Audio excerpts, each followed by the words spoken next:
Hello guys, back with another commentary. This time I'll be showing two commentaries in this battle. They're fairly short battles because they either always drop pack or they just leave really fast. Anyways, so let's take a look at my opponent. With two black bear infantry and 5 white bear infantry. And 2 spear levies, and also brings a carbine cavalry 4 chevron, and he also has a Yariki 5 chevron, so his army is looking pretty good. And we do have the archery dojo in the middle and the workshop in there and the shrine over here, so I'm going to need to capture those two. So I sent 2 of my Yarikavs over to the shrine, 2 of them to the melee dojo. I bring a Najinata attendant, a sword attendant, and 1, 2, 3, 4, 5, 6, 7, 8 Najinata Samurai. Yes, Najinata Samurai is one of the best way to go. Again, I think they're better than Banzai Nodachi Samurais, because Nodachis cost more and they're more about strength. But when it comes to fighting the fall of the samurai, it's about overpowering your opponent and trying to get a nice round. And Najinata Samurai is well round for that, in my opinion. So I'll be capturing the workshop right now and the shrine over there, and he's gonna actually send one of his Yari keys, because I send one of my Yari keys around here and he's gonna try to chase it down and attack it to get rid of it. So this is pretty much a straightforward rush map, so there's really no way going around it. I mean, if I was gonna go around it, this would be terrible for me, like low terrain advantage. No, you do not want to be in that spot. So I'm just going to have a straightforward rush on him, and hopefully it's going to be good. So I should be able to capture the 2 dojos over there, and he doesn't go for the archery dojo, which is a pretty bad idea. I mean, because you want the faster reload rate and stuff, but I guess if he got too close to my guys, I mean, I probably wouldn't let him get the archery dojo anyways, because you don't want them to have any more advantage than what they have. So he's gonna send his Yariki over here, 5 chevron, you see over here, and I'm just gonna turn back because I know I can't win a fight straight up with this. By the way, a straight up fight between Yariki and a Yari cavalry is really unfair in my opinion, because a Yariki, it will win straight up. Same, you know, whatever veterans here, whatever, the Yariki will beat the Yari cavalry if you don't get the good charge on the Yariki. I don't know why, but they just are stronger. I think it's because they have a higher melee attack. Even though the Yari cavalry have a good charge, the Yariki has a pretty good melee attack, and its melee attack seems to be more important. And so I think that's unfair, because Yarikis cost 690 and Yari cavalry costs like 850, so I think they need to decrease the cost for Yari cavalry, and I think everything will be okay. I think if they bring down Yari cavalry's cost to 750, I think that'll be okay. Yeah, because I know there's still going to be other Shogun 2 armies, and they're going to be complaining that Yari cavalry became too cheap, so yeah, I don't want that happening, but I think they need to really decrease the cost for these Yari cavalry, because they can't win a Yariki in a straight up fight. That's what I've noticed. So I have a dismounted Yari cavalry unit over here, obviously because I captured a shrine now, and we're gonna have a small cavalry engagement over here. I'm actually going to take on these 2 cavalries, which is really good, just for 2 non-vetted cavalry. He's actually going to get the first good charge on my Yari cavalry over here, just sitting backwards. So this one's going to get decimated because my controls were messed up. But then, since this guy was dismounted, he pretty much routes this 5 chevron himself, and I believe I am able to take down his carbine cavalry. So I do send 1 Yari cavalry just at the back over here, because I want a nice back flank charge, but I fail. He's pretty good with his infantry, and he turns his infantry around and pretty much just shoots them, and in the end I try to go for general. But with the new general and morale update thing, even if your general dies, your army has better morale than what it used to be. In the original Shogun, before the update, as soon as your general died, like, most likely it's game over for you. So you would have like almost no chance. And anyways, I'm gonna charge my nag Sams and my nag attendants and one of my sword attendants, and a good spam rush would put him down, especially since I have the morale, and this is a pretty short rush distance, so I have no problem. I mean, he has no hill advantage or anything this time. So yeah.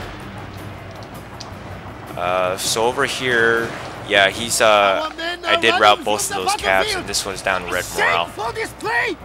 And up to this point, all his guys are suddenly shaking morale, and I do get a heroic victory. I'll go to the next battle, guys. Hope you guys enjoyed the short one. Hey guys, I'm back with the second commentary on Ehim Gorge, and yeah, let me show you my army.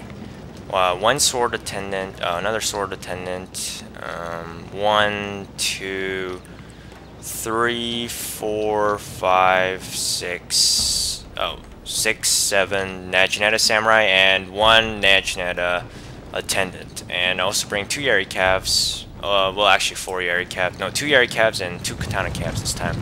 Katana calves are great units to bring, because first of all they're cheaper than Yari calves, but they still cost more than the Fall of the Samurai cavalry. But the Fall of the Samurai cavalry are much better than these guys, honestly, which I think that's unfair. But anyways, Katana cavalry, great for smashing up infantry. They're like the saber cavalry, of course. And let's see, there's the melee dojo over here, which I mean the workshop, which I'm capturing. And in the center we got the shrine. I captured that too. And and there's a farmhouse over here, but yeah, no one captures that.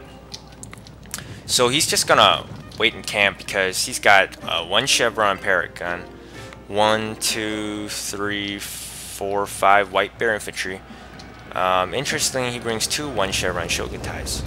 So these guys are really strong sword units, like buffed up Nodachi's kind of units, but they don't have bonsais. And I do get a good charge with my Yari Cav over here, but then I quickly pulled him back. I do some decent kills. He brings his 2 Yari, two chevron Yari keys up here, and I guess he was trying to charge, but my guys were hidden in the woods or something, but he couldn't do it. And the thing that really, I do have the terrain advantage since I'm going down charge on him, but then it gets flat on this area. But the thing was, my guys got really tired. See, they all have like these red feet, so when they hit them, even if I had mass units, they route really fast because especially with the guns, they just can't stand it, and they're like super tired. Remember, the more armor they have, the slower they move, the more tired they get. So these Naginata samurais have very little fatigue resistance. So a good way to annoy Naginata samurai, since they have of their heavy armor and slow speed, is to just keep making them chase you until they get really tired, and they'll eventually rout, maybe after shooting a 1 volley at them. But anyways, after capturing the shrine and the workshop, I'm gonna just charge him right away.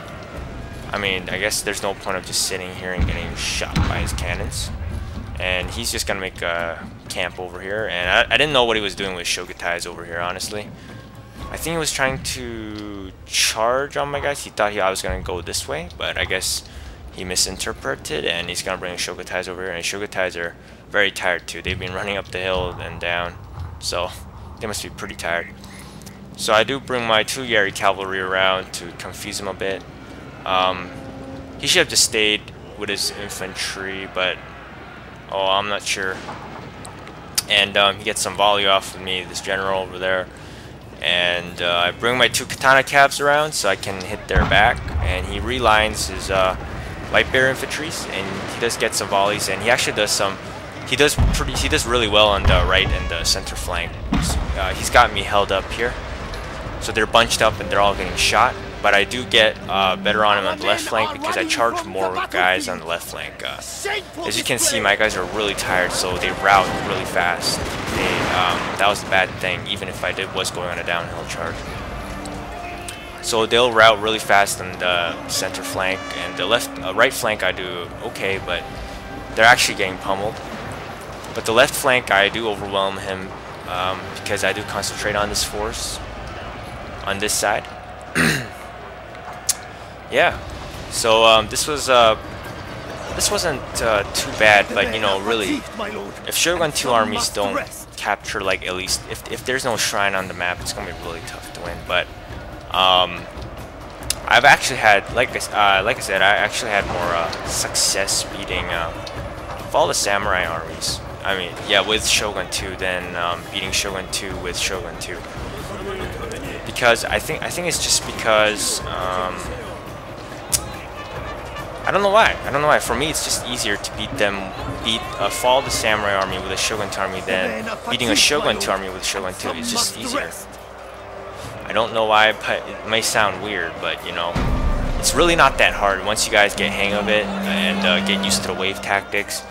Trust me, it's not that hard to beat a Fall of the Samurai army, honestly, unless your general dies. Yeah, I think when my general died once, I think I did lose, but really that's the only time I lost. I have a really good ratio against being the Fall of the Samurai army currently with a Shogun 2, even with like not very good retainers, and this isn't my original avatar or anything like that. So yeah, hope you guys enjoyed it, and thanks for watching, guys.